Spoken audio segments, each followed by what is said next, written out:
আল্লাহ সুবহানাল্লাহ। এখানে এসেছেন, এখানে বসেছেন, মাশাআল্লাহ মাশাআল্লাহ।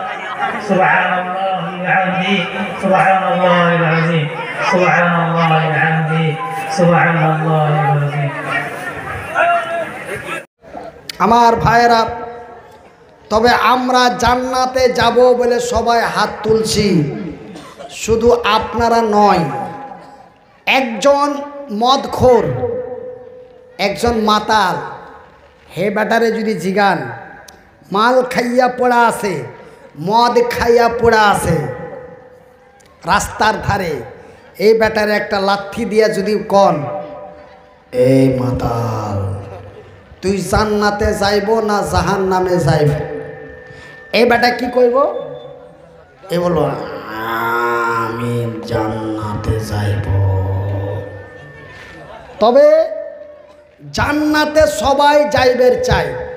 যাদের জন্য জান্নাত নয়, এই মানুষের মধ্যে এক শ্রেণী ব্যক্তির জন্য জান্নাত হারাম করা হয়েছে। তারাকে বলা হয়েছে অমুসলিম, যারা আল্লাহ রসুলের সাথে বেঈমানি করছে। তারা কোনোদিন জান্নাতে কথা কয় না, তারা কোনোদিন জান্নাতে যাব না। এই বেটারাকে যদি জিজ্ঞাসা করেন যে স্বর্গে যাইব না নরকে যাইব, এরা কি কইব?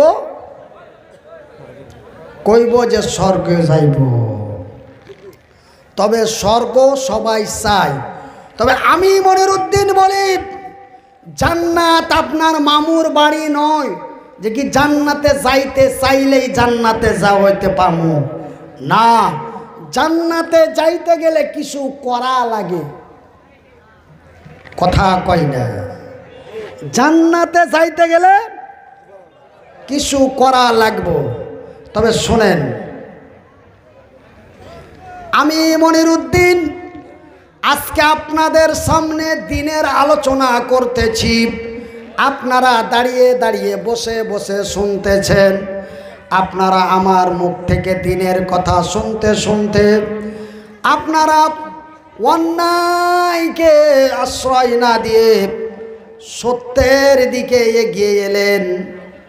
এমনি একজন নওজোয়ান তরুণ যুবক মক্কার মাটিতে আমার নবী, আল্লাহর নবী, দয়ার রসুল, বিশ্বের হাবিব দিনের আলোচনা করেছেন। একজন ব্যক্তি দাঁড়িয়ে দাঁড়িয়ে নবীর মুখ থেকে দিনের কথাগুলি শুনছেন। সুবহানাল্লাহ কন। নবীর মুখ থেকে দিনের কথা শুনতে শুনতে শুনতে শুনতে শুনতে শুনতে তার অন্তরটা এমন, তো নবীর মুখ থেকে দিনের কথা শুনতে শুনতে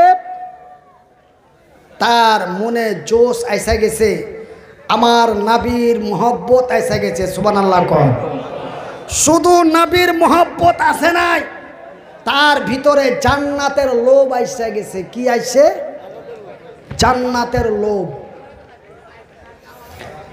ভাইজান, যেই ব্যক্তির জান্নাতের লোভ এসে গেল, সেই জন ছিল এই যে আমার সামনে বসে আছে এমন একজন নওজোয়ান তরুণ যুবক। বয়সটা তার 20 বছরের মতো। কত বছর? 20 বছরের নওজোয়ান তরুণ যুবক আল্লাহর নবীর মুখ থেকে দিনের কথা শুনতে শুনতে তার মনের মধ্যে জান্নাতের লোভ এসে গেছে, নবীর মহব্বত এসে গেছে। এইবার নবীর মুখ থেকে দিনের কথা শোনার পরে বাড়ি চলে গেল। কই গেল? কই গেল? বাড়ি। বাড়িতে যে চাচাকে ডেকে বলছে, ওগো চাচা। বলে কি হয়েছে? বলে চাচা গো, মক্কার মাটিতে এক ব্যক্তি আছে। বলে হ্যাঁ আছে। বলে ব্যক্তিটার নাম কি শুনেছো? চাচার মাথা গরম। বলে ভাতিজা হঠাৎ করে কিটা কয়? ওই কি নাম? বলে নামটি হলো তার মুহাম্মদ। সুবহানাল্লাহ কর। এবার চাচা বলছে হ্যাঁ শুনছি, হ্যাঁ শুনছি। তো কি হয়েছে?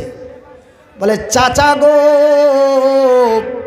ওই নবী মুহাম্মদ, বলুন সাল্লাল্লাহু,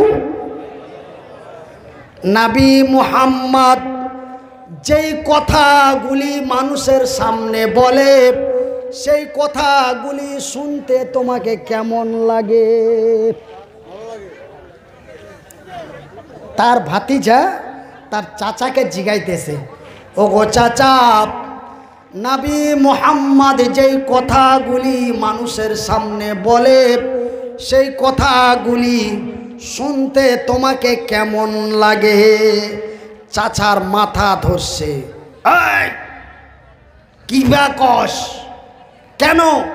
হ্যাঁ শুনছি, তোকে কেমন লাগে? চাচা তার ভাতিজারে জিগায়, তোরে কেমন লাগে? বলে চাচা গো, নবী মুহাম্মাদের মুখ থেকে যখন দিনের কথাগুলি শুনতে পাই, আমার কলিজা ঠান্ডা হইয়া যায়।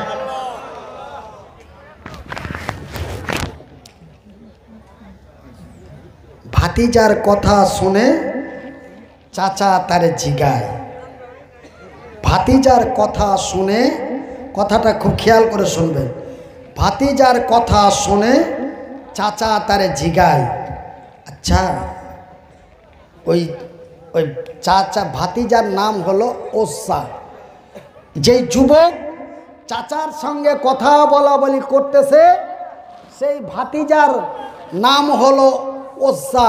কি নাম? ওসা, আব্দুল ওসা। আমি আপনারাকে আল্লাহর কসম, আমি আপনারাকে এটা কোনো গল্প শোনাইতেছি না, মক্কার মাটিতে এমন ঘটনা ঘটছে, সেই ঘটনা বুখারী শরীফের হাদিসে পাওয়া গেছে। আলহামদুলিল্লাহ। এবার চাচা তাকে ভাতিজারে জিগাইছে, ভাতিজা তুই এই সব কথাগুলি আমাকে শোনাইতেছিস কেন? কারণটা কি? তুই কি নবীর দিন কায়েম করবি? তুই কি নবীর দলে যাবি? এই জন্য কি আমাকে জিগাইতেছ?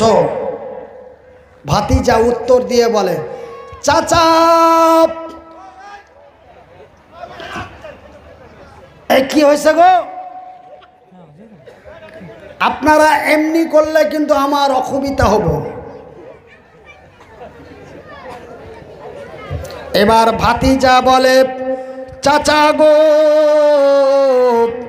তোমার সামনে বলার আমার উদ্দেশ্য হলো, চাচা আর ভাতিজা একসঙ্গে যদি কালেমার ঝান্ডা হাতে নিয়ে মক্কার মাটিতে ঈমান এনে মুসলমান হইতে পারতাম, তবে আমার আল্লাহর জান্নাতি হইয়া যাইতাম। সুবহানাল্লাহ কয় না?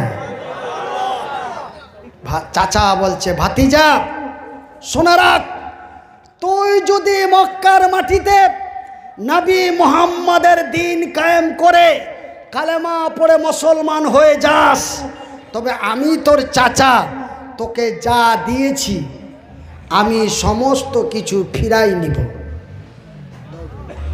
তার মানে হাদিসের মধ্যে পাওয়া যায়, আব্দুল ওসাকে, আব্দুল ওসার চাচা লক্ষ লক্ষ টাকা দিছিল, বিল্ডিং বাড়ি দিছিল, গাড়ি বাড়ি বাগান বাড়ি দিছিল, কোটি কোটি টাকার মালিক বানাইছিল ভাতিজাকে চাচা।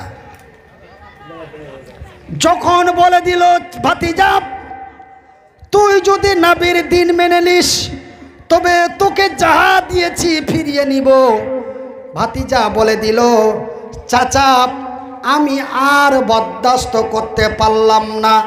এই বলে আব্দুল ওসাব এমন করে কালেমার ঝান্ডাটা হাতে নিল, আর হাতে নিয়ে উঁচু করে বলে দিল, আশহাদু, বলেন আশহাদু আল্লাহ ইলাহা ইল্লাল্লাহু ওয়া আশহাদু আন্না মুহাম্মাদান আবদুহু ওয়া রাসূলুহু। চাচা তোমার কথার বরদাস্ত করতে পারলাম না। লা ইলাহা ইল্লাল্লাহু মুহাম্মাদুর রাসূলুল্লাহ। এই কালেমায়ে শাহাদাত, কালেমায়ে তাইয়্যিবা পাঠ করে ঈমান এনে মুসলমান হয়ে গেল। জোরে কোন আলহামদুলিল্লাহ।